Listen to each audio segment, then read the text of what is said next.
India TV YouTube channel को subscribe करें और बेल आइकन दबाएं।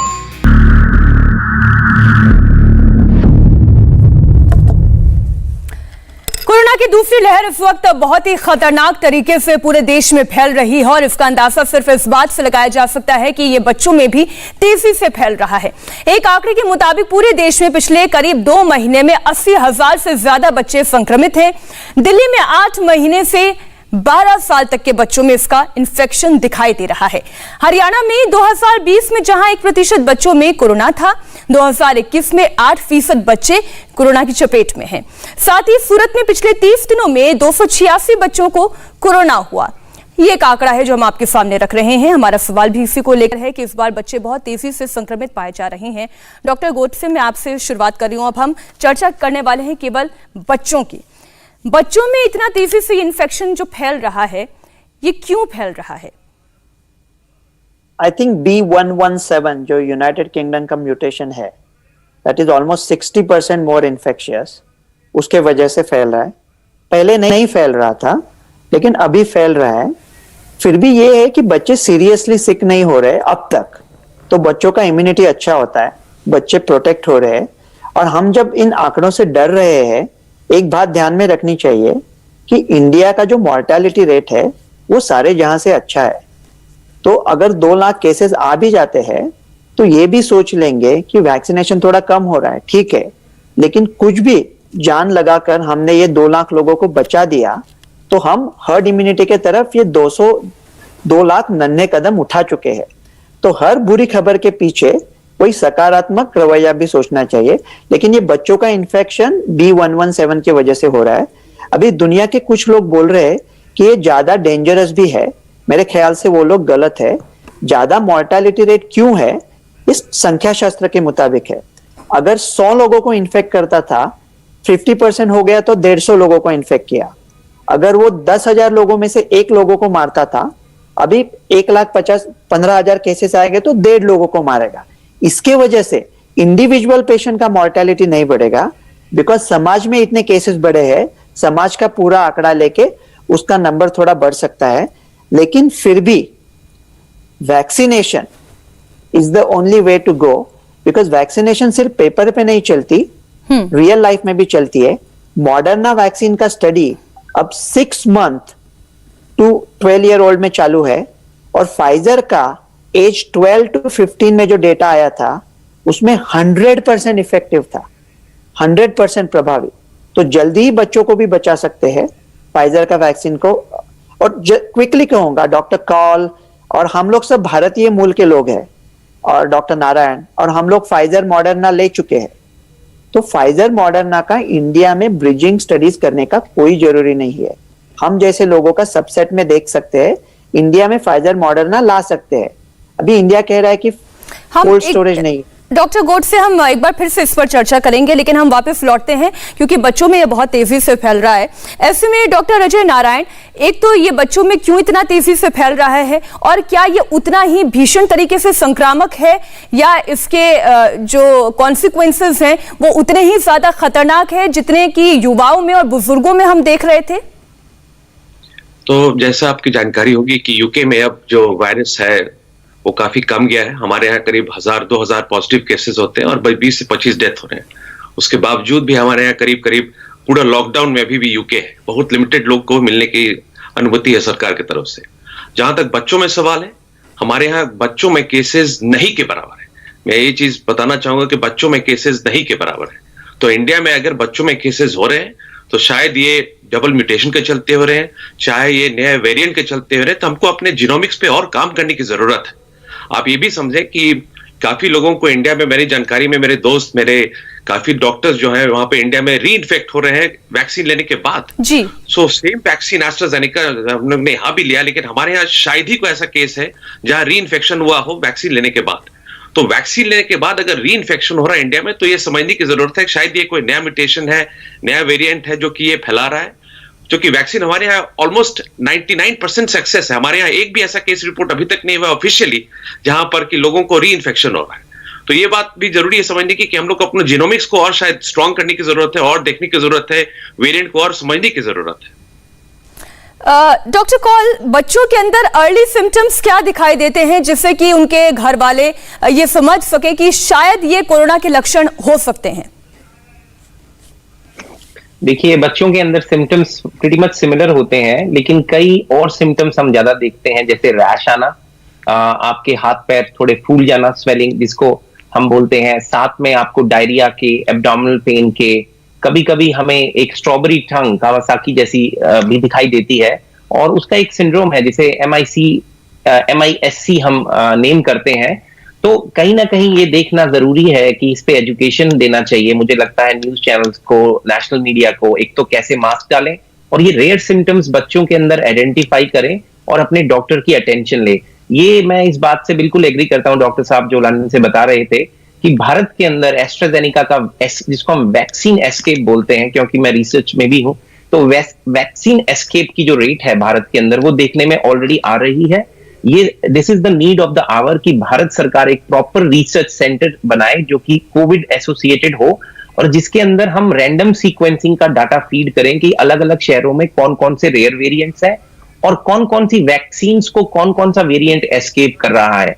और वैक्सीन का आपको ये जान के खुशी भी होगी कि हर company, Pfizer, Moderna, Johnson and Johnson, हर कंपनी बूस्टर शॉट बना रही है जो इस साल के अंत तक हमें लगने की संभावना अमेरिका में और इवन यूरोपियन कंट्रीज कई जगह देखने में आएगा। तो मुझे लगता है भारत को भी उसी दायरे से अभी से काम शुरू करना चाहिए ताकि कोई और डिले ना हो, क्योंकि वैक्सीन सेव्स लाइव्स, आप भी जानते हैं, सब जानते हैं। अनफॉर्चुनेटली भारत में अभी तक 1.2% आबादी ही फुली वैक्सीनेटेड है और अमेरिका में हम देख रहे हैं 30% के करीब, और यूके ने तो हमारे से भी अच्छा काम किया है इसके लिए।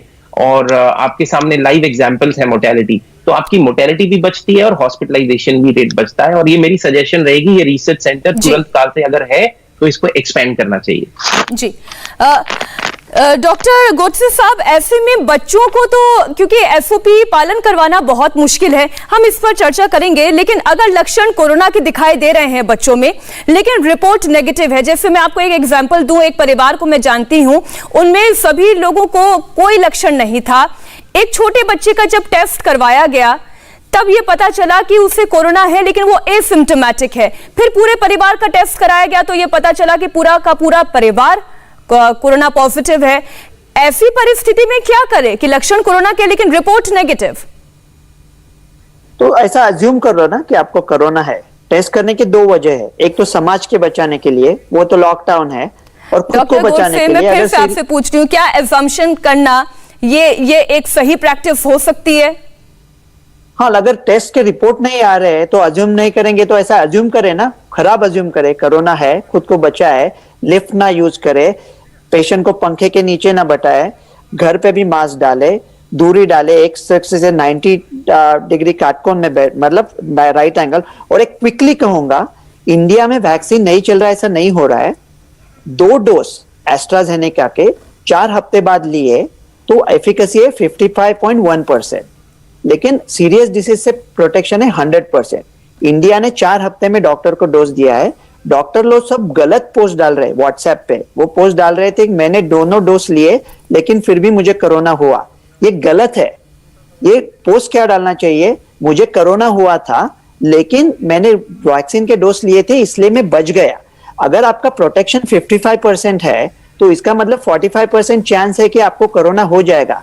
अगर डॉक्टर ऐसे पोस्ट डालेंगे तो लोग डरेंगे और वैक्सीन नहीं लेंगे। आप पॉजिटिव साइड की तरफ बार बार ये नजर डालने की कोशिश कर रहे हैं। हम ये समझते हैं कि जहां पर इतनी सारी नेगेटिव न्यूज है हमें हमेशा पॉजिटिव साइड देखना चाहिए, लेकिन हमें दर्शकों को समझाना भी है कि उन्हें क्या करना चाहिए और क्या नहीं करना चाहिए। ऐसे में डॉक्टर रजय, क्या करना चाहिए ये जानना बहुत जरूरी है, और खास तौर पर जब बात बच्चों की हो, क्या करना चाहिए परिवार को भी और बच्चों को भी जिनमें हम लक्षण देख रहे हैं लेकिन अभी टेस्ट रिपोर्ट नहीं आई है। ये बात समझने की जरूरत है कि कोई जरूरी नहीं है कि जब टेस्ट करते हैं तो हर बार टेस्ट का 100% सेंसिटिविटी हो और हर बार पॉजिटिव अगर किसी को कोविड है तो टेस्ट भी पॉजिटिव आएगा 100%, जिसका गारंटी नहीं होता है। क्योंकि टेस्ट करने के तरीके में भी बहुत सारा फर्क होता है, क्योंकि लोग जब तक डीप स्वैब नहीं लेते हैं, अंदर नाक तक नहीं जाते हैं, अंदर गले तक नहीं जाते, तब तक आपका वायरस पकड़ाता नहीं। तो बहुत बार ऐसा हो सकता है कि वायरस आपके टेस्ट में पॉजिटिव नहीं है लेकिन आपको कोविड है। तो जहां तक कोविड के सिम्टम्स के बारे में डॉक्टर साहब ने बताया कि अगर फीवर है, खांसी है, पेट खराब हो रहा है और अगर ऐसा सिम्टम लग रहा है कि कोविड का चांस है तो प्रोटेक्शन लेना चाहिए, जो कि नॉर्मल एडवाइस है कि घर में रहें, पैरासीटामोल लें, अपने फीवर को, सैचुरेशन को मॉनिटर करें। ऑब्वियसली अगर खांसी बढ़ती है, खांसी लगातार आ रही है, पेट खराब लगातार रह रहा है तो ऑब्वियसली तुरंत डॉक्टर से हेल्प ले, सीख करें हेल्प। क्योंकि कोविड टेस्ट एक बार नेगेटिव आने का ये मतलब नहीं कि आपको कोविड नहीं है। कोविड टेस्ट हमारे यहाँ बहुत बार ऐसा केसेस हुए हैं कि पहली बार, दूसरी बार, तीसरी बार जाके लोगों का टेस्ट पॉजिटिव आया है। डॉक्टर अजय, ये थोड़ा सा आप समझाइए, क्योंकि दर्शकों में भी ये कंफ्यूजन है, हमें भी ये कंफ्यूजन है कि आरटीपीसीआर टेस्ट एक बार नेगेटिव आया, अगली बार फिर कराया तो वो पॉजिटिव आ गया। एंटीबॉडी टेस्ट होते हैं, एंटीजन टेस्ट होते हैं, ये थोड़ा सा विस्तार में समझाइए कि ये टेस्ट नेगेटिव और पॉजिटिव का खेल क्या है। जी, वे खेल बहुत ही साधारण, एकदम सिंपल समझाने की बात यह है कि जैसा मैंने बताया कि आपके टेस्ट लेने के तरीके में फर्क होता है। बहुत बार ऐसा होता है कि जब तक कि वो सिस्टम है टेस्ट लेने का कि 3 बार एकदम डीप जाके गले में स्वैब को टच करना चाहिए, 2 बार उसके बाद नाक के अंदर जाके टच करना चाहिए, तो वो जब तक कि वो ठीक तरीके से नहीं किया जा सकता है तब तक हो सकता है वो टेस्ट नेगेटिव आए, पहली बात। दूसरी बात, ये टेस्ट 100% सेंसिटिव नहीं है। अगर अच्छे से करते भी हैं तो कोई गारंटी नहीं है कि आपका हमेशा वो टेस्ट पॉजिटिव ही आएगा। तो इसलिए वो 2 तरीका है जिसके चलते बहुत सारे टेस्ट मिस हो जाते हैं और दोबारा तिबारा करने के बाद जब वो ठीक तरीके से किया जाता है वो पॉजिटिव आ जाता है। तो इसलिए जैसा मैं बता रहा हूं कि अगर सिम्टम्स रहते हैं, जैसे डॉक्टर साहब ने बताया कि सिम्टम्स लूज मोशन के, फीवर के, खांसी के सिम्टम्स अगर बढ़ रहे हैं तो डेफिनेटली अब दोबारा तिबारा करना पड़ता है, उसका कोई रास्ता नहीं है, अनफॉर्चुनेटली उसको ऐसे मॉनिटर करना पड़ता है। बिल्कुल। डॉक्टर कॉल, अब सवाल यह है कि सिम्टम्स आ गए हैं और सिम्टम्स थोड़े से गंभीर भी हैं, ऐसे में सही वक्त क्या है जब हॉस्पिटलाइज हो जाना चाहिए और कब तक बचना चाहिए हॉस्पिटलाइज होने से, क्योंकि आप देख रहे हैं कि मेडिकल इंफ्रास्ट्रक्चर पर बहुत ज्यादा दबाव है। देखिए, बहुत ही अच्छा समय, हमको थैंक यू बोलता हूँ इस सवाल पूछने के लिए, क्योंकि सबसे जरूरी है जानना कि अगर आप एसिम्प्टोमेटिक हैं तो आप प्लीज दवाइयां मत लीजिए, उससे दवाइयों की किल्लत आएगी। जैसे डॉक्टर गॉडसे ने एक पॉइंट रेज किया कि एसिम्प्टोमेटिक या माइल्ड सिम्प्टोमेटिक लोग हॉस्पिटल में बेड बुक कर रहे हैं, वो बहुत ही गलत ट्रेंड है और हॉस्पिटल एडमिनिस्ट्रेशन को खुद डिसाइड करना चाहिए विदाउट टेकिंग एनी ब्राइब्स, क्योंकि ये कंट्री का रिसोर्स है, हमारे पास लिमिटेड रिसोर्सेज हैं, उसको बचा के रखिए जिन लोगों को उसकी जरूरत है। हैविंग सेड दैट, अगर आप बीमार हैं, आपको हल्की खांसी, हल्की बुखार है, गला दर्द है, जैसे मुझे खुद कोविड हो गया था, तो पैरासीटामोल लिया, कुछ दिनों तक बिल्कुल सिम्टम्स ठीक हो गए आफ्टर इवन गेटिंग वैक्सीनेटेड। तो ये जानना जरूरी है कि माइल्ड सिम्टम, अगर आप हेल्दी हैं, यंग पर्सन है, तो most likely you will come out okay. लेकिन घर के अंदर आप प्लीज अपना पल्स ऑक्सीजनेशन मीटर होता है एक, अगर थोड़ी सी भी आपको सांस में दिक्कत आए उसे मेजर करिए और देखिए अगर लंग एक्सरसाइज के साथ आप इंप्रूव होते हैं, आपको हॉस्पिटल जाने की बिल्कुल जरूरत नहीं है। अगर आप फिर भी इंप्रूव नहीं हो रहे, आप प्लीज अपने डॉक्टर से कंसल्ट करिए, हो सकता है वो डिसाइड करें कि आपको स्टेरॉइड देंगे, जैसे एंटीबायोटिक्स इंडिया में दे रहे हैं एजेथ्रो और डॉक्सी, जिसका थोड़ा सा डाटा सस्पिशियस है, लेकिन उसके अलावा अगर आपको हॉस्पिटल जाना पड़े तो आपको रेमडेसिविर मिलेगी। लेकिन डिसीजन पेशेंट को नहीं लेना है, उसे हॉस्पिटल में एडमिट होना है, खुद अपने डॉक्टर नहीं बन जाना है। ये इंपॉर्टेंट है समझना हर एक दर्शक को, हर एक नागरिक को, कि आपको अपना डॉक्टर खुद नहीं बनना है और आपको डॉक्टर की सलाह के साथ ही मेडिकेशंस को फॉलो करना है और प्रोसीजर को फॉलो करना है। क्योंकि दर्शक लगातार ये कार्यक्रम हमारा स्वास्थ्य सम्मेलन देख रहे हैं, इसलिए मैं आपको भी बता दूं सर कि कुछ छोटे बच्चों को लेकर जिनकी उम्र 4 महीने से भी कम है, उनके लिए लोग सलाह चाह रहे हैं। मैं एक छोटी सी ब्रेक के बाद इसी सवाल के साथ लौटूंगी।